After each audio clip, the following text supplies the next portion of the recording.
Right, okay, fan reaction time then. Derby County 0, Burnley 0.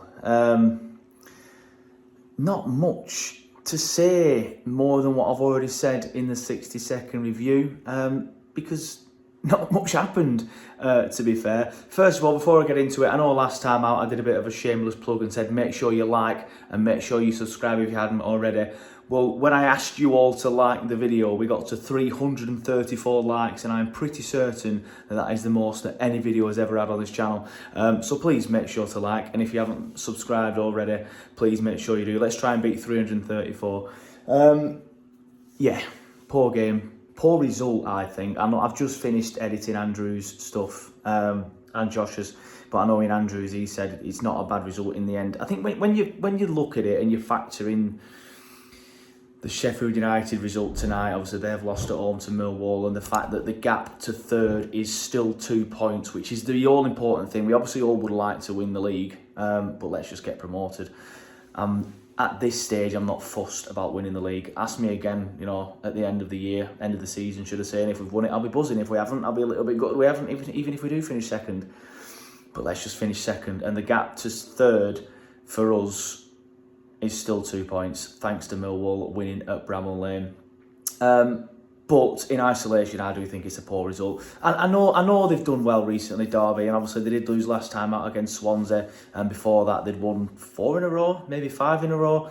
So they're obviously no mugs at the minute, and Eustace has gone in there and done a good job, just like we saw him do at them lot down the road in his first season. Obviously, when he first went there, they were banging trouble, and he obviously managed to, unfortunately, keep him out on the final day of the season. But he's gone in there and in Derby and done exactly the same thing. He's made them hard to beat, as we found last night, and turned them into proper battlers. Now, that's exactly what the game was tonight. It was a battle. Derby turned it into a battle.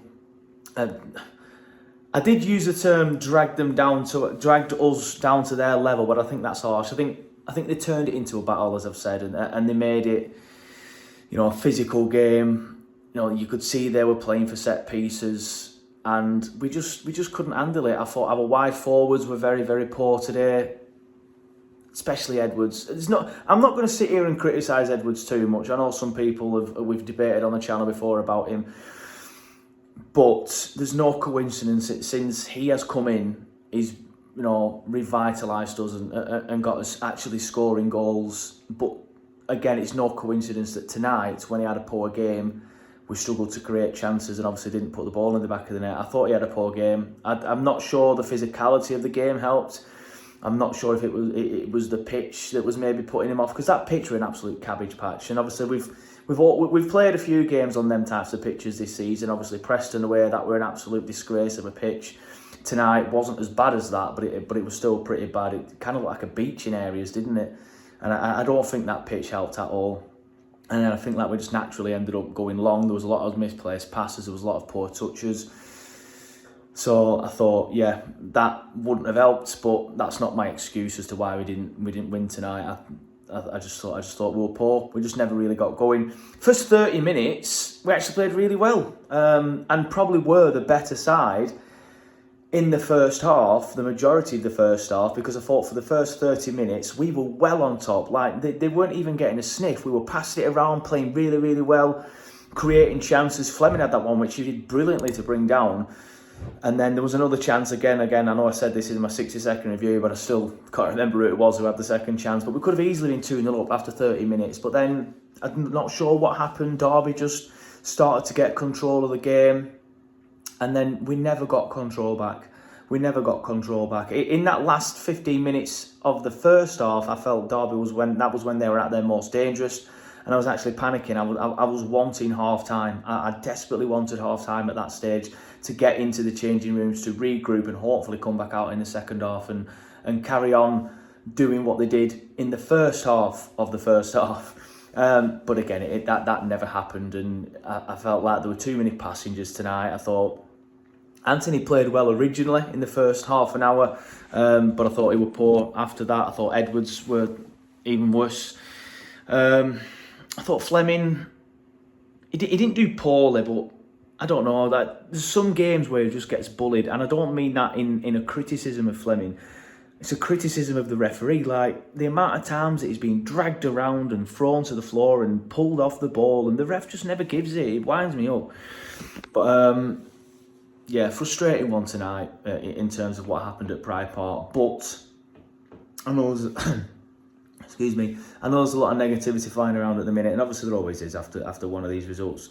But it's 28 unbeaten now. And what I will say, obviously, I went tonight. I've just got back now. I'm recording this at 1 a.m, by the way. So if you haven't hit that like button, make sure you hit it now for doing it at 1 a.m. After full time in the stadium, there weren't much mourning. A lot of people agreed we were poor, but we were all staying at the end. The majority of the fans stayed at the end, chanting 28 undefeated as the players came up. A few of them stood there and, clapped back. A few of them just sort of like looked at us and stuff. And I felt like it was good to see that, because obviously we've seen recently Leeds, I know they've won tonight, but before that they've had a few poor results and the fans looked like they were turning. Sheffield United, when they got beat at Oxford at the weekend, Chris Wilder's come out and criticised some of their fans. So I felt like it was good for Burnley to show a bit of solidarity and sort of like say to the players, like, yeah, not a great result, but we're still with you. That's what that felt like tonight. So I was quite pleased for that. But yeah, it's a shame to see Leeds win. I feel like that's a massive win at Middlesbrough. It really, really is. And I feel like that could kickstart their season. Is that even a saying? Kickstart their season after a few poor results. But yeah, it's one of them. At least Sheffield, like I said, at least Sheffield United have lost, and I think that's the only thing that matters really now is finishing in the top two. But yeah, just to summarise my thoughts on tonight's game, I do feel like Burnley were poor. I feel like we never really got going. I feel like a draw is probably the fair result. I feel like it's a proper Eustace game where he turns it into a battle, as I've said. And again, not criticising that style of play. I'm never going to be one of them football fans that says, oh, it must be boring to watch that every week. I respect all styles of play. And you've got to do what you've got to do. And Eustace and Derby did tonight what they had to do to turn it into a battle, to make sure that we couldn't essentially turn it into a game of football, because we've got better players than them. If we turn it into a game of football, we win that match. They stopped us from doing that, and fair play to them. Hopefully that's not now the blueprint of how to stop Burnley. Having said that, Norwich next, and famous last words this obviously, but Norwich aren't the type of team, I don't think, that are going to turn it into a battle and stop us from playing football. And it's at the turf on a good pitch. So yeah, fingers crossed for the weekend. Obviously 28 undefeated, still in the top two, 2 points clear of Sheffield United now. I'll take it at this stage.